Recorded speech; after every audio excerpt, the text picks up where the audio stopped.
I'm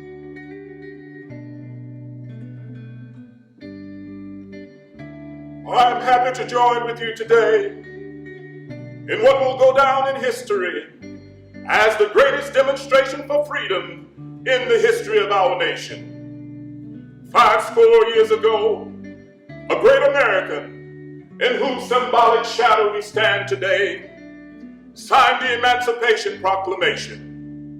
This momentous decree came as a great beacon light of hope to the millions of Negro slaves who had been seared in the flames of withering injustice. It came as a joyous daybreak to end the long night of their captivity. But 100 years later, the Negro still is not free. 100 years later, the life of the Negro is still sadly crippled by the manacles of segregation and the chains of discrimination. 100 years later, the Negro lives on a lonely island of poverty in the midst of a vast ocean of material prosperity. 100 years later, the Negro is still languished in the corners of American society and finds himself in exile in his own land.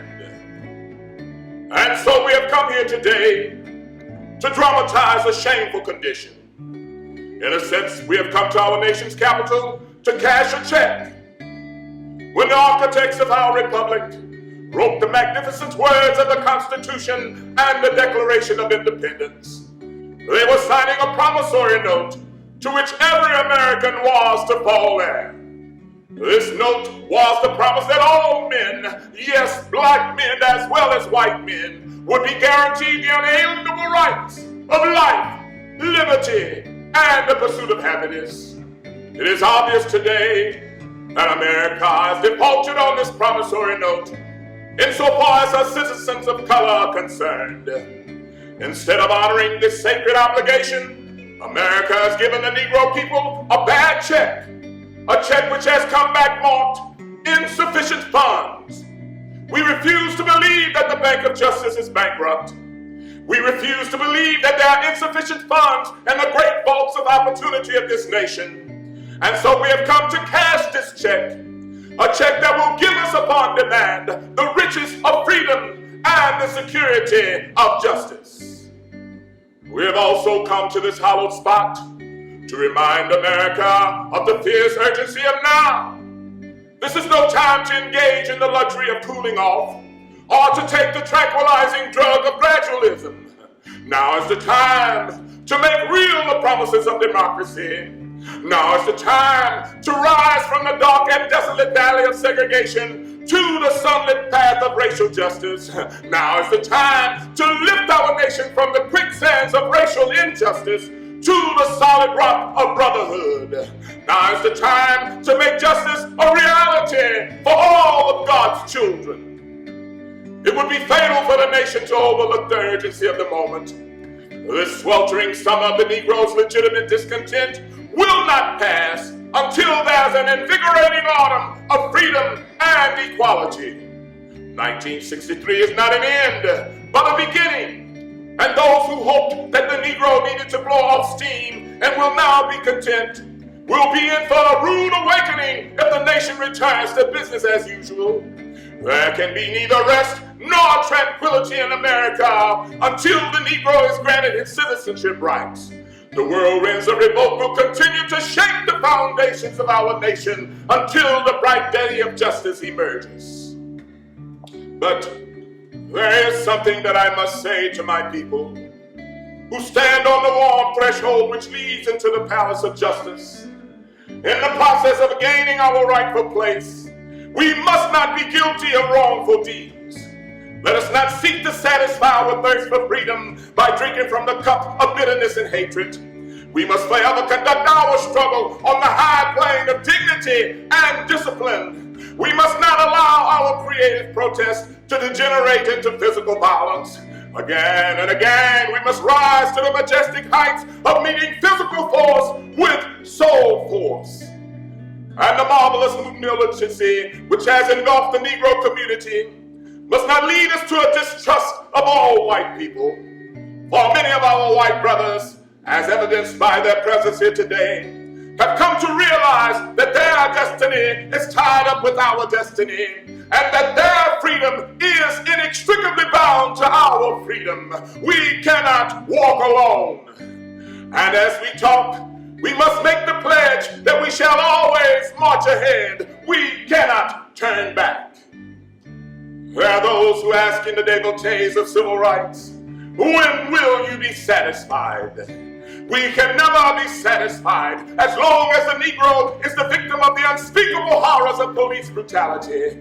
We can never be satisfied as long as our bodies, heavy with the fatigue of travel, cannot gain lodging in the motels of the highways and the hotels of the cities.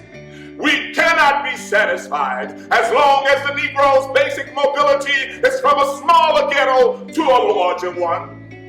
We can never be satisfied as long as our children are stripped of their selfhood and robbed of their dignity by signs stating "for whites only." We cannot be satisfied as long as the Negro in Mississippi cannot vote and the Negro in New York believes he has nothing for which to vote. No, we are not satisfied, and we will not be satisfied until justice rolls down like waters and righteousness like a mighty stream. I'm not unmindful that some of you have come here today out of great trials and tribulations. Some have come fresh from narrow jail cells. Some have come from areas where your quest for freedom has left you spattered by the storms of persecution and staggered by the winds of police brutality. You have been the veterans of creative suffering. Continue to work with the faith that unearned suffering is redemptive. Go back to Mississippi. Go back to Alabama. Go back to South Carolina. Go back to Louisiana. Go back to Georgia. Go back to the slums and ghettos of our northern cities, knowing that somehow this situation can and will be changed. Let us not wallow in the valley of despair. I say to you today, my friends, so even though we face the difficulties of today and tomorrow, I still have a dream. It is a dream deeply rooted in the American dream. I have a dream that one day this nation will rise up and live out the true meaning of its creed. We hold these truths to be self-evident, that all men are created equal. I have a dream that one day on the red hills of Georgia, sons of former slaves and the sons of former slave owners will be able to sit down together at the table of brotherhood. I have a dream that one day even the state of Mississippi, a state sweltering with the heat of injustice, sweltering with the heat of oppression, will one day be transformed into an oasis of freedom and justice. I have a dream that my 4 little children will one day be able to live in a nation where they won't be judged by the color of their skin, but by the content of their character. I have a dream today. I have a dream that one day down in Alabama, with its vicious racists, with its governor presently having his lips dripping with the words interposition and nullification, right there in Alabama, little black boys and black girls will be able to join hands with little white boys and white girls as sisters and brothers. I have a dream today. I have a dream that one day every valley shall be exalted, every hill and every mountain shall be made low. The rough places will be made plain, and the crooked places will be made straight, and the glory of the Lord shall be revealed, and all flesh shall see it together. This is our hope. This is the faith that I go back to the South with.